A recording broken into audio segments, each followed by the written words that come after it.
और शुरुआत बड़ी खबर से जो हरिद्वार से आ रही है। यहां पर आग से हड़कंप मच गया है। एक बड़ी आग की घटना सामने आ रही है। कबाड़ गोदाम में भीषण आग लग गई है। हरिद्वार से ये बड़ी खबर आ रही है। कबाड़ के गोदाम में आग लगी जिसने विकराल रूप धारण कर लिया है।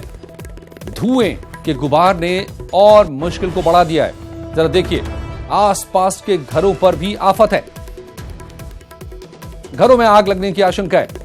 दमकल की गाड़ियां मौके पर पहुंची हैं, लेकिन खबर आ रही है कि लाखों का सामान जलकर राख हो गया है। यह कबाड़ का गोदाम था जिसमें आग लगी और आग ने भयंकर रूप ले लिया। धू धू कर जल उठा यह कबाड़ गोदाम। आसपास कई और घर हैं, उन पर भी खतरा मंडरा रहा है। अफरा तफरी का आलम। हरिद्वार में आग अग्निकांड, बड़ी घटना। देखिए आग को और इस धुएं के गुबार को।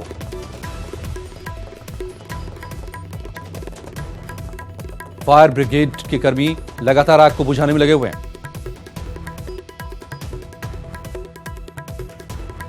और आग बुझाने की कोशिशें यहां पर फायर कर्मियों ने शुरू कर दी हैं। कई दमकल की गाड़ियां मौके पर मौजूद, लेकिन आग ने भयंकर रुख अख्तियार कर लिया है। हरिद्वार में कबाड़ के गोदाम में लाखों का माल जलकर खाक हो गया है। और कानपुर में महिला ने एक मनचले की जमकर पिटाई कर दी। आरोप के मुताबिक वो ऑटो में बैठी महिला सवारी के साथ छेड़छाड़ कर रहा था। टेम्पो से उतरने के बाद महिला ने युवक की जमकर पिटाई की और इसके बाद आरोपी युवक ने महिला के पैर छूकर उससे माफी भी मांगी। तस्वीरों में देखिए, ऑटो में बैठे थे और उसी वक्त छेड़छाड़ की कोशिश की। उसके बाद महिला ने जमकर खबर दी।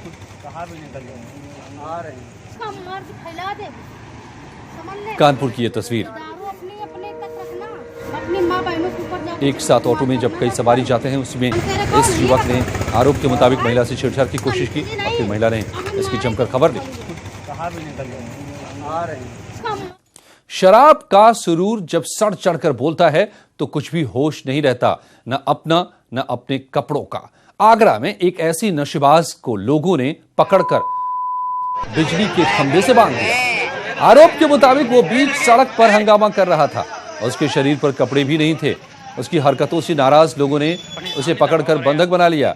मामला एतमादपुर थाना इलाके का है। खंभे से बंधे युवक का ये वीडियो सोशल मीडिया पर वायरल भी हो गया। मौके पर पहुंची पुलिस ने बंधक युवक को यहां से छुड़ाया।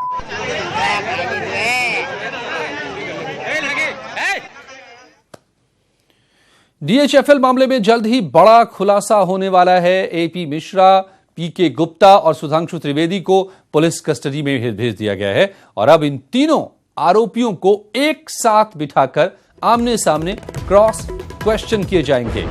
तीनों आरोपी 3 दिन तक रिमांड पर रहेंगे। ये रिमांड कल से शुरू होगी और अब तीनों को आमने सामने बिठाकर सवाल पूछे जाएंगे। पावर कॉर्पोरेशन डीएचएफएल पीएफ घोटाले के आरोपी एपी मिश्रा और तत्कालीन पावर कॉर्पोरेशन के एमडी एपी मिश्रा आज से 3 दिन की पुलिस कस्टडी रिमांड पर रहेंगे। 2 आरोपी पीके गुप्ता और सुधांशु द्विवेदी पहले से ही 3 दिन की पुलिस कस्टडी रिमांड पर हैं। इस कस्टडी रिमांड के दौरान तीनों आरोपियों को आमने सामने बिठाकर ईओडब्ल्यू पूछताछ करेगी। ट्रस्ट की बैठक के दौरान किसने क्या फैसले लिए, क्यों ये फैसले लिए गए, उस पर किसके किसके हस्ताक्षर हैं, ऐसे तमाम बातों पर चर्चा होगी, पूछताछ की जाएगी, जांच होगी और जो अभी तक के जांच में सामने आए हैं उन सारे फैक्ट्स को वेरीफाई किया जाएगा, क्रॉस चेक किया जाएगा। आने वाले 3 दिन बहुत ही अहम साबित होने वाले हैं इस मामले में। कैमरामैन मनोज शाही के साथ ऋषभ मणि त्रिपाठी, न्यूज़ 18 लखनऊ। और अयोध्या का फैसला आने से पहले मौलाना अरशद मदनी ने अयोध्या विवाद को हल करने के लिए एक अपना अनोखा फॉर्मूला दिया है। मदनी ने कहा है कि राम चबूतरा, राम भंडारा और सीता रसोई से मुस्लिम दावा छोड़ देंगे, लेकिन शर्त यह है कि 3 गुंबदों वाला हिस्सा और इसके सामने की जगह मस्जिद के लिए छोड़ दी जाए। बाबरी मस्जिद का एक वो हिस्सा है जो 3 गुंबद के नीचे है। एक उसका सहन है। ये सहन आखिर तक पहुंचा था, लेकिन तकरीबन 100 साल से ज्यादा हो रहे हैं जब वो जो पीछे का हिस्सा है सहन का जो वक्फ है, उसके अंदर एक तो राम चबूतरा बनाया गया और शिमाल की तरफ दाहिने हिस्से के अंदर सीता की रसोई बनाई गई। हमारा उनका उस वक्त से उस हिस्से पर झगड़ा है। उस वक्त के लोगों ने उससे आगे बढ़ करके एक दीवार बना दी थी, सहन को छोटा कर दिया था, उसके ऊपर इंग्लेरन और 2 दरवाजे छोटे छोटे मस्जिद में आने के लिए बनाया था। हमारा और दूसरे फरीक का विरोध इस पर चल रहा था कि जहां राम चबूतरा है और सीता की रसोई है, हम कहते थे वो भी वक्फ है, हमारा हिस्सा है। वो कहते थे कि ये राम के जन्म की स्थान है राम चबूतरा। मैंने उन लोगों से कहा कि आज जब सुप्रीम कोर्ट ने मुसालहत की लाइन दी है, हम अब जहां खड़े हैं उससे नीचे उतर जाएं, और अगर दूसरा फरीक नीचे उतरता है, सुलह करता है, हम इन तीनों मुसालहतकारों से ये कहें कि अगर वो नीचे उतरते हैं तो हम इस पर गौर कर सकते हैं कि जो पिछला सहन है हम उनके हक में छोड़ दें, हालांकि वो मस्जिद का हिस्सा था, हालांकि वो वक्फ है, हम उसके ऊपर अपने दावे को छोड़ देंगे। लेकिन जहां इंग्लेरन लगी हुई है और दीवार बनी हुई है, हम उससे दस्तबरदार नहीं हो पाएंगे। लेकिन हमें इसका अफसोस है कि मुसालहतकारों ने भी इसको महसूस किया होगा, और उसके अंदर वो थे रविशंकर, ये चाहे रामलल्ला के लोग हों, चाहे अखाड़े के लोग हों, चाहे वो, किसी ने अपने उस स्टैंड से 1 इंच भी नीचे नहीं उतरे। उनका तो एक ही मुद्दा था कि मुसलमान मस्जिद हमको दे दें, मुसालहत नहीं हो सकी। शांति की बात देश में उठ रही है, सौहार्द बढ़ाने की बात कही जा रही है फैसले से पहले, लेकिन इसी बीच शर्तें भी पेश की जा रही हैं। तो शांति और ये शर्तें एक साथ कैसे चल सकती हैं, इस पर बड़ी बहस होगी आज रात 8 बजे महाबहस में, जरूर देखिए। मगर इस सबके बीच बीजेपी के राष्ट्रीय प्रवक्ता शहनवाज हुसैन ने कहा कि राम मंदिर पर जो भी फैसला आता है सभी वर्गों को मान्य होगा, देश में सांप्रदायिक सौहार्द नहीं बिगड़ने देंगे। अयोध्या वर्डिक्ट आने वाला है और देश में माहौल बन गया है कि सबको वो स्वीकार होगा, और अयोध्या वर्डिक्ट समाज को ताकत देगा, सौहार्द को ताकत देगा, देश को ताकत देगा। समाज का हर वर्ग चाहता है कि इसको लेकर कोई विवाद ना हो। समाज का हर वर्ग चाहता है कि अयोध्या वर्डिक्ट के बाद फालतू बयानबाजी ना हो, बल्कि ये किसी की हार और जीत का सवाल नहीं है। जो फैसला आएगा, मुस्लिम समाज के लोग भी मिलकर ये बता रहे हैं कि उनको सहर्ष फैसला स्वीकार होगा, और ये फैसला हिंदुस्तान में एक नई मिसाल कायम करेगा जिसमें समाज के हर वर्ग के लोग उसको स्वीकार करेंगे। बढ़ते हैं आगे। बीएसपी आमतौर पर उपचुनाव नहीं लड़ती, लेकिन इस बार उसने सूबे में हुए 11 विधानसभा उपचुनावों में उतरकर अपना दमखम आजमाया, मगर उसे निराशा हाथ लगी। यही वजह है कि माया ने 2022 विधानसभा चुनाव के मद्देनजर संगठन में बड़े फेरबदल किए हैं। माया ने जोन और मंडल व्यवस्था भंग कर सेक्टर व्यवस्था लागू की है और कोऑर्डिनेटर पद को भी खत्म कर दिया है।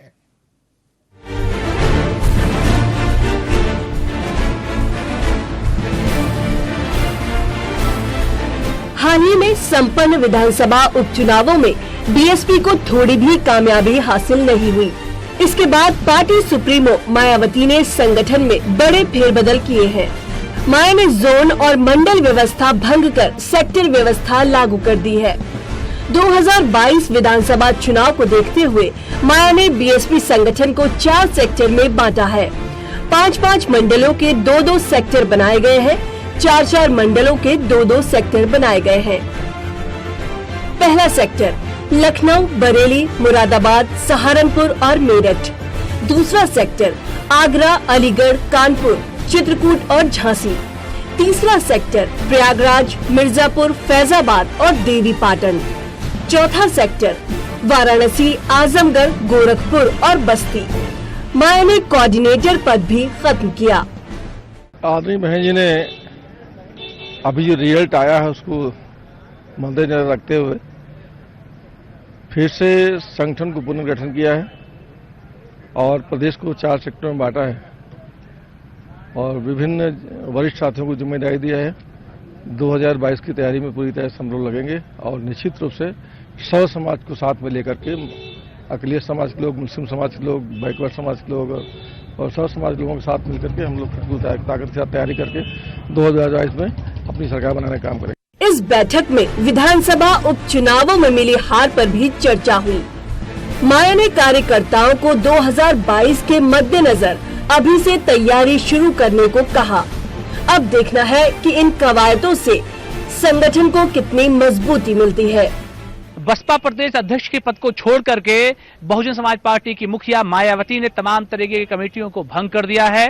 जोनल जो कोऑर्डिनेटर के पद थे उनको भी खत्म करके पूरे उत्तर प्रदेश को 4 सेक्टरों में बांट करके सेक्टर इंचार्ज नियुक्त किए गए हैं। मायावती ने आज की बैठक में साफ किया है कि 2022 के लिए तमाम लोग तैयार हो जाएं। आज की बैठक करीब 1.5 घंटे तक बसपा कार्यालय में चली, लेकिन इस बैठक में ऐसा लगता है कि ये पूरी तरह से पहले से स्क्रिप्टेड थी। अब देखने वाली बात ये होगी कि 2022 में बसपा किस तरह से अपने परफॉर्मेंस को सुधारेगी। कैमरा पर्सन रवि के साथ अलाउद्दीन, न्यूज़ 18 लखनऊ। तो लगातार एक के बाद दूसरे फॉर्मूले को आजमा रही है बीएसपी, लेकिन क्या कामयाबी मिलेगी नए फॉर्मूले से देखना होगा। मगर इस वक्त बड़ी खबर दिल्ली से आ रही है। पराली जलाने के मामले पर यूपी सरकार को सुप्रीम कोर्ट से फटकार मिली है। पंजाब और हरियाणा सरकार को भी ये फटकार मिली है। छोटे किसानों को आर्थिक मदद दे सरकार, ये भी सुप्रीम कोर्ट ने कहा है। खेतों को साफ करने में मदद करे सरकार। सुप्रीम कोर्ट ने सीधे सीधे अब आदेश दिया है तमाम उन राज्यों को जहां पराली जलाने की घटनाएं सामने आ रही हैं, पराली नहीं जलनी चाहिए। ये बॉटम लाइन तय कर दिया है सुप्रीम कोर्ट ने। साफ कहा है कि छोटे किसानों को मदद और माननीय न्यायालय ने जो भी उनकी भावनाएं हैं, उनके जो निर्देश हैं, उनका पालन करेंगे। उत्तर प्रदेश सरकार जो भी ये धान की पराली की समस्या है, इसको दूर करने के लिए पिछले 2-2.5 वर्ष से पूरा प्रयास कर रही है। इसके फलस्वरूप पिछले साल की तुलना में हमारे यहाँ पराली जलने की घटनाएं 48% कम हुई हैं। जो एनसीआर रीजन हैं उनमें भी इनमें बहुत बड़ी गिरावट आई है। पंजाब में जितनी पराली जलने की घटनाएं हुई हैं उसकी लगभग 5% घटनाएं ही यूपी में हुई, जबकि यूपी कई गुना बड़ा है। और बीएचयू का बवाल नहीं थम रहा है। वाराणसी में मारपीट के विरोध में बीएचयू अस्पताल और ट्रॉमा सेंटर के रेजिडेंट डॉक्टर्स की हड़ताल तीसरे दिन भी जारी है। अब डॉक्टरों ने इमरजेंसी सेवाओं को भी बंद करने की चेतावनी दी है। अगर ऐसा हुआ तो हालात और खराब हो जाएंगे। बताएं कि रविवार दोपहर मरीज के तीमारदारों ने 2 जूनियर डॉक्टर्स की पिटाई कर दी थी और इसके विरोध में सोमवार सुबह से रेजिडेंट डॉक्टर्स हड़ताल पर हैं। बीएचयू के सरसुंदर अस्पताल पर न केवल पूर्वांचल बल्कि बिहार के मरीजों के इलाज की भी जिम्मेदारी है, लेकिन इस वक्त यहाँ रेजिडेंट डॉक्टरों की हड़ताल चल रही है। लिहाजा दूर दराज से इलाज के लिए आए मरीजों को काफी परेशानी झेलनी पड़ रही है और मरीजों को बैरंग वापस लौटना पड़ रहा है। सबसे ज्यादा दिक्कत पूर्वांचल, बिहार और उत्तर प्रदेश के अन्य हिस्सों से पहुँचने वाले गंभीर मरीजों को हो रही है। सर, आजमगढ़ जिले से गोपालगंज एक गांव बाजार है, वहां से आए हैं सर। क्या दिक्कत है? सर, पैर का ऑपरेशन हुआ था पिछले बुधवार को सर, जो है आज बुलाए थे सर, और थोड़ा हमें दिक्कत में चल फिर नहीं पा रहे हैं, इसलिए दिखाना था सर, हमको बहुत ज़रूरी था। दवा भी सर जो सर देख नहीं पाए, पर्चा जमा नहीं हो रहा है सर। हड़ताल क्या बता रहे हैं? लोग बता रहे हैं स्ट्राइक हो गई है, जमा नहीं होगा पर्चा। आने के बाद ये डॉक्टर है वो नहीं है, बाहर जाइए, आज ये बंद है, कल वो बंद है, ये दिक्कत हो रही है अब स्ट्राइक के कारण। अभी कोई भी जांच है वो बाहर में। उधर रेजिडेंट डॉक्टरों ने इमरजेंसी सेवाओं को भी ठप करने की चेतावनी दी है। डॉक्टर लगातार बैठक कर सुरक्षा की मांग और दोषियों की गिरफ्तारी की मांग कर रहे हैं।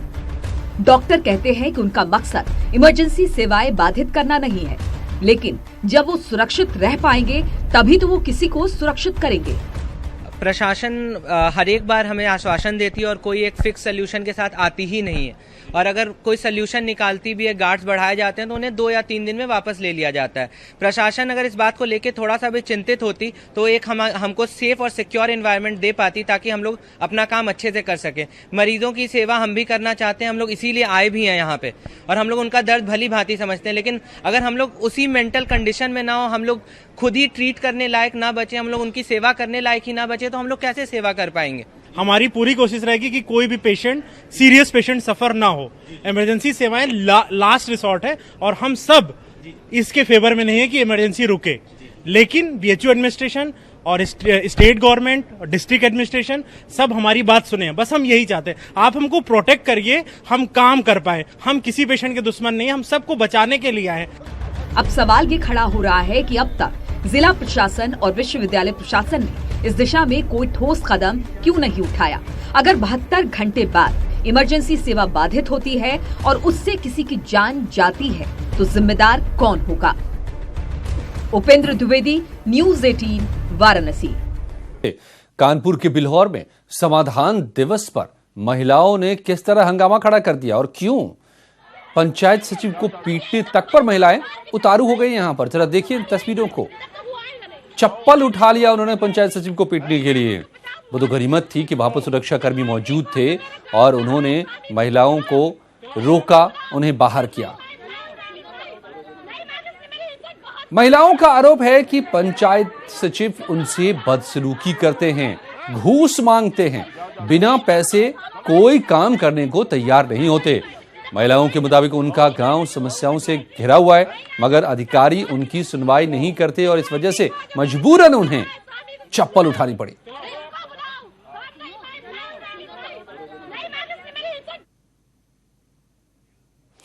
और ये खबर बिजनौर से है, जहां पर नगर पालिका में आयोजित बोर्ड की बैठक में जमकर हंगामा हुआ है। बैठक में प्रस्ताव पेश करने के दौरान 3 सभासदों ने मेज पर रखी कोल्ड ड्रिंक की बोतल फेंकते हुए प्रस्ताव का विरोध शुरू कर दिया और हंगामा कर दिया। इसके बाद सभासदों में काफी नोकझोंक हुई, मारपीट तक हो गई। बैठक के बाद 3 सभासदों ने आरोप लगाया है कि चेयरमैन समर्थकों ने उनके साथ मारपीट की है। सभासद, हाँ भैया, क्या हुआ आज? भैया मैंने अपने हक के लिए आवाज उठाई। 2 साल से मैं ये देख रहा था कि 2 मिनट में मीटिंग खत्म कर दी जाती है, किसी मेंबर का पक्ष नहीं रखा जाता। मैंने अपने हक की उठाई कि मैंने एक पार्क का मुद्दा उठा रखा राम के चौराहे पर। मैंने कहा जाम की स्थिति बना हुआ, डीएम साहब ने पास भी कर चुका है इसमें, फिर भी ये मेरा काम नहीं करवा रहे। उस मुद्दे को लेकर मैंने बात उठाई, इन्होंने बस मुझे एकदम क्या मीटिंग खत्म की जाती है। मैंने थोड़ा सा आवाज़ उठाई कि मीटिंग खत्म नहीं होने की जब तक सारे सभासद अपनी बात नहीं कह सकते। वह इतनी देर में मीटिंग मोनू गर्ग सभासद है, उन्होंने क्या मीटिंग सब समिति से पास की जाती है। इधर देखो, मैं बोला सब समिति से पास नहीं की जाने की जब तक अपना मेंबर अपने हक की बात नहीं कहने का।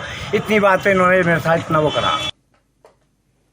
और बड़ी खबर इस वक्त आ रही है, चिन्मयानंद मामले में चार्जशीट दाखिल कर दी गई है। एसआईटी ने अपनी चार्जशीट चिन्मयानंद मामले में दाखिल कर दी है। चिन्मयानंद पीड़िता और 2 आरोपियों की कोर्ट में पेशी भी हुई। रंगदारी और यौन शोषण का यह है मामला। 4700 पेज का आरोप पत्र दाखिल किया गया है। एसआईटी ने दाखिल किया आज